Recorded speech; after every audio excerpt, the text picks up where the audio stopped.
the hell? What the? Oh my God. Apareció. La concha. In the summer of 2017, a group of friends in northern Georgia were gathered outdoors celebrating the 4th of July, setting off fireworks and enjoying the night. The atmosphere was casual and lighthearted until an unfamiliar sound echoed from the nearby woods. It's still cool. Set off another one or something. Yeah. But,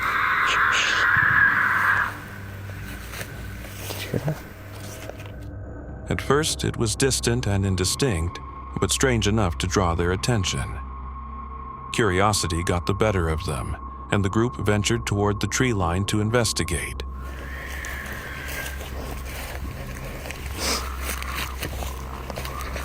I don't like this. Get low, get low.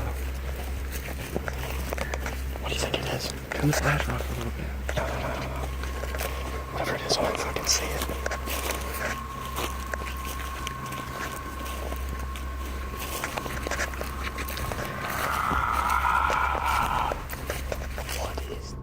With each step, the sound grew louder and more defined.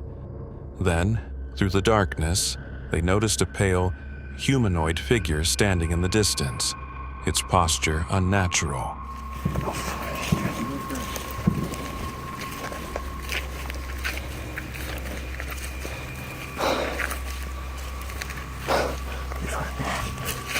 What is that? Do you hear that? Do you hear that?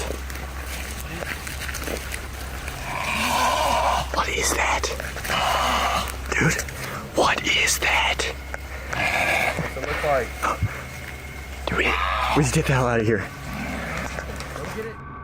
Out of fear and curiosity, one of the friends threw a firework in its direction.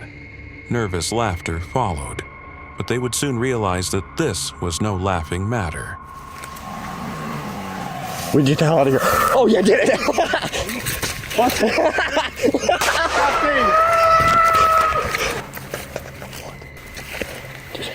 Dude, what? Is it still there? Go! No! Run! Run!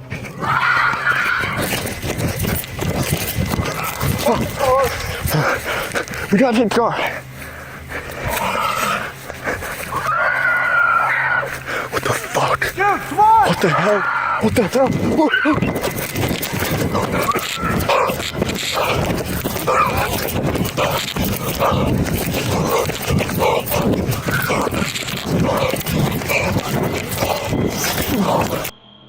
The figure suddenly started going after the group and began chasing them through the woods. When it finally closed the distance, the group saw that the creature appeared to be partially naked and smeared in blood. Some believe the entity resembles a raven mocker, a shape-shifting, human-like being from Cherokee folklore said to move like a person, drain life force, and announce its presence with eerie cries in the night forests. Others suggest it may have been a boo hag, a humanoid figure known for shedding its own skin and wearing the skin of others. Such lore could explain the creature's exposed, bloodied appearance, as if it had recently discarded a body, or was searching for its next one. On December 6, 2025, an Instagram user named Javier Molina uploaded a strange and unsettling video. His Instagram account contains no paranormal material. It is an ordinary personal profile, documenting time spent with family, friends, and outdoor activities. Nothing about his online presence suggests a staged event or an interest in the supernatural. Late one night, while working at a hospital in Mendoza, Argentina, Javier noticed something unusual in the parking area outside. A white, unoccupied car sat alone beneath the lights. At first glance, it appeared empty. On closer inspection, however, a pale, ghost-like face became visible in the reflection of the windshield. Pero parece como si fuese un reflejo.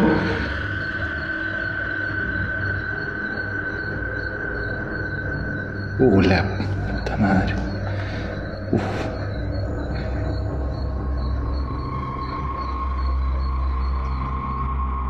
The face remains motionless for several seconds.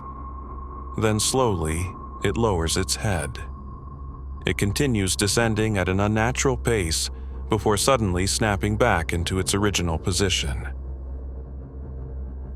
Visibly shaken, Javier approaches the vehicle as the hair on his arms stood on end. Ya, salimos rápido para que vean que no es mentira. Mamá, la piel de gallina, hermano. Piel de gallina. Cagazo.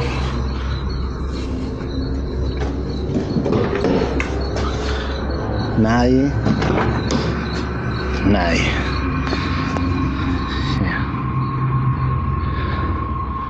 He opens the doors and searches the interior. The car is completely empty. He circles the vehicle and scans the surrounding area. No one is nearby except for a dog. Nadie. Above the car is only a flat ceiling, leaving no plausible place for someone to hide. Javier returns to the hospital, but when he looks back at the car, the face has reappeared.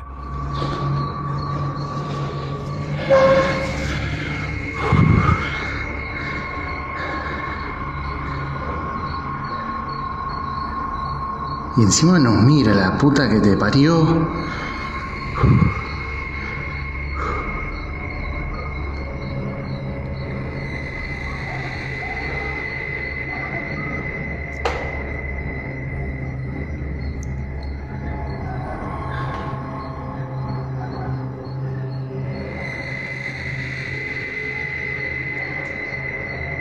No, chavo. No. A long, uneasy pause follows.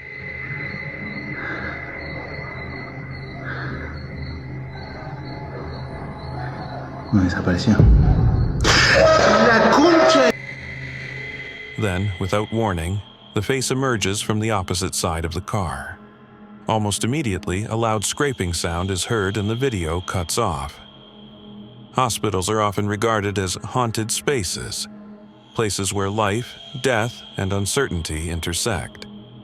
In Argentina, where Catholic tradition strongly shapes cultural beliefs, apparitions are commonly interpreted as souls trapped in purgatory. They are not typically seen as violent or malicious, but as restless presences, the dead who passed suddenly, alone, or without proper rites, lingering where their lives ended. On November 27, 2008, somewhere in the UK, a father was casually filming his children as they played in a friend's garden.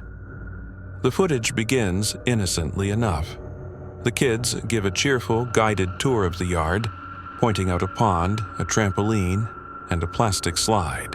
This is the trampoline, and this is the trampoline where we always really go on, but it's very wet now, so it's not a very good idea to do it. Oh, yeah.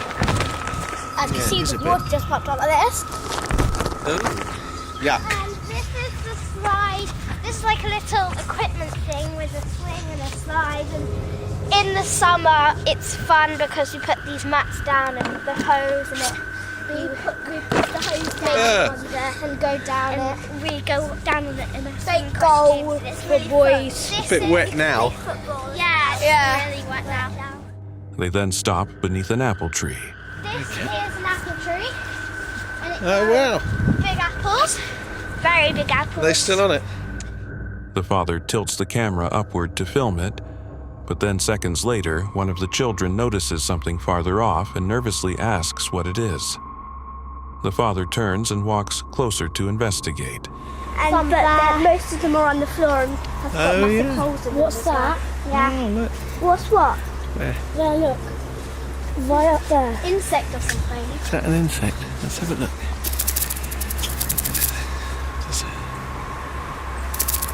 What is it? I don't know. Oh my god. Oh.